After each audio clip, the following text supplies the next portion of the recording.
everyone, welcome back to the channel G-Man Aviation, and in today's video we are finally back in the flight simulator again. My computer had a lot of troubles over the last few weeks with failure with its with the hard drive, so we finally got it back working. And today we're flying a hard plane to fly, which is the Spirit of St. Louis here. And if we just spawn in, as you can see, it's an older type plane. You can see with the joystick controlled in the middle, and everything around the sides. Now, if you look, what's gonna make this hard with this plane here, it is, if you look here, it actually has zero windshield, and this was actually used to help with the aerodynamics of the plane, as you can see with the, so there's absolutely no windshield, and if you come into the cockpit, you can definitely see that there's no windshield. We do have a nice little skylight here. And this plane was added for the Microsoft Flight Simulator 40th anniversary. And that update happened a little while ago, so I'm kind of late of doing this video, but I thought it would be a great time to do it today. So yeah, you can see around, just looking at the cockpit model of the plane, you can see the door does actually open here, as you can see. And now this plane was actually able to complete a flight from New York, like a field in New York, to like a field around Paris. So this actually flew over the ocean to Paris and France. So they're able to fly this plane which is a one-man person, as you can see from the inside of the cockpit. You can see there's only one person who can sit here. And it is a tail dragger too, which makes flying this in the flight simulator so much harder. Now, looking around the cockpit, you can see just little things. This is the pitch trim, and here's our throttle, as you can see from my throttle control. And then yeah, here's the anti-ice. We have that manual fuel pump over here, and like if we look behind us, you can actually see, I think that is one of the fuel tanks. And now with the flight, this actually made it made no stops. It went from New York all the way to Paris with no stops.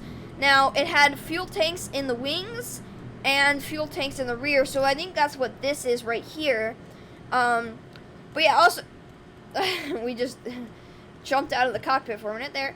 And as you can see, like, there's much different things. Also, you can see the sandwich, which is like completely not needed for the plane here, the model, but it has the, you can see the sandwich. This is for the lunch, because of course they made no stops, so he had to eat and do everything from here.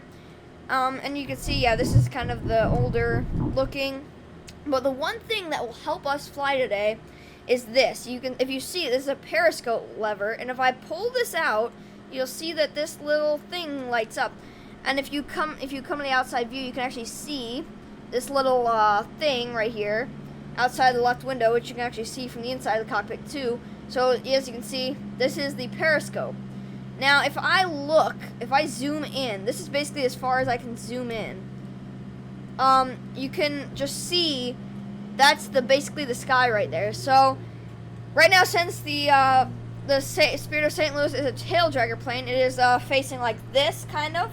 So yeah, this is why we can only see the sky. So let's go and just start up the plane and see if we can actually even fly this at all. So as you can see, we can have our there's no batteries, there's nothing. We do have a magneto switch though, so I can use that to start this. We don't have to start it by hand prop. You can actually start the engine from the magnetos like that. As you can see, I just started it from the magnetos, and the plane's already moving, and the plane's already crashed. So that's one thing with these, the throttle might have been on, with tail dragger planes, is that they move. They are very hard to control. You know, they kind of just always want to flop on their face. Now, I want to shut off the engine. So, wait, we're gonna shut it off.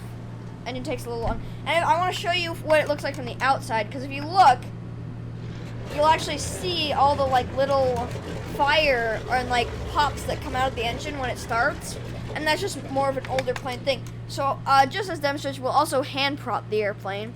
So I click that, starts it up, nice and easy. As you can see, the plane loves to already start moving. And since this plane has no battery or anything like that, we cannot use ATC. So we will have to taxi to the active runway ourselves. Now, I'm gonna try to do this. I've rarely taxied this plane, and the few times I've tried to fly it, taxiing is almost the hardest because of the tail dragger. It's just super kind of hard to fly. Also, this plane, if you didn't notice from the beginning, is very it's very, whatever you call, it's very powerful, it seems.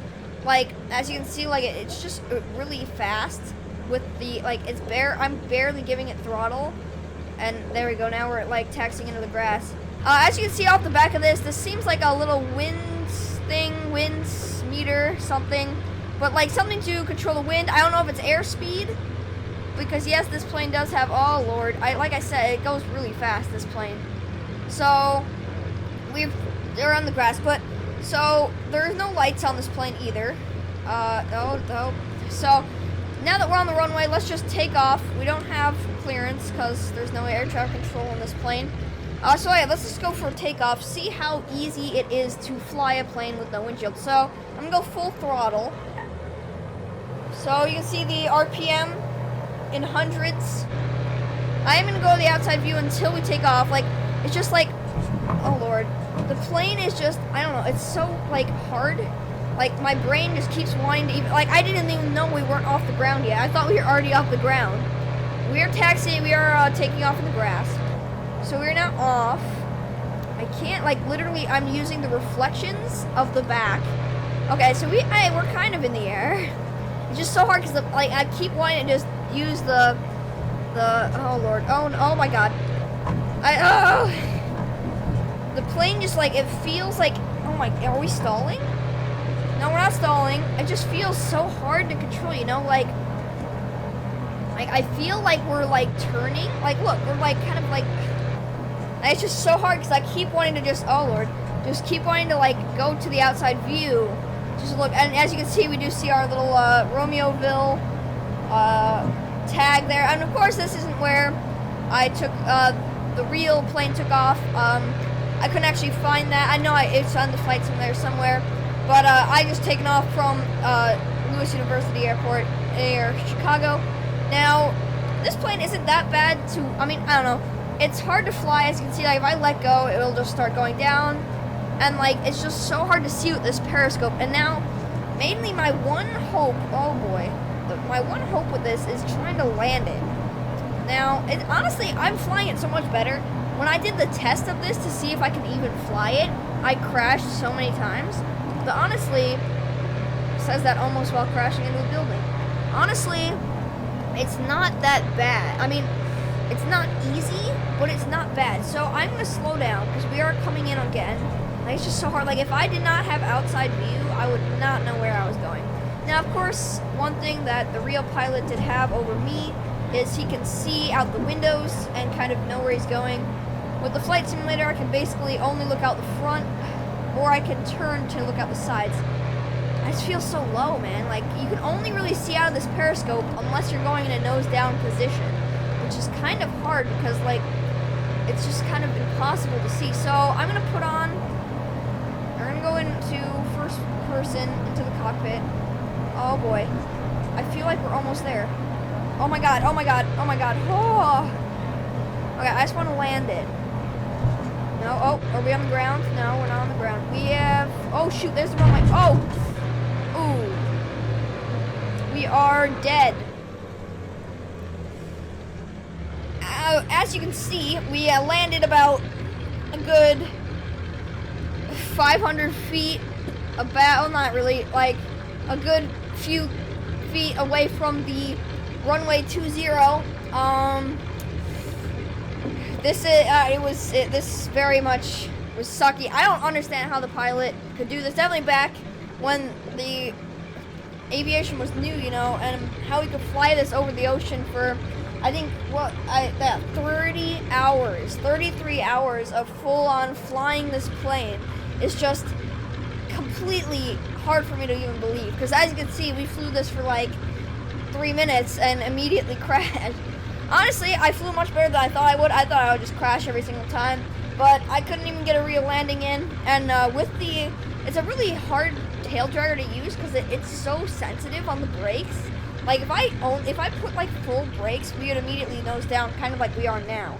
And I can't even change it. I can't do anything about this. I actually have to go into slew mode, and then I have to turn off slew mode. So yeah. So I hope you guys enjoyed learning about this interesting plane. And there you go, I just turned off the engine.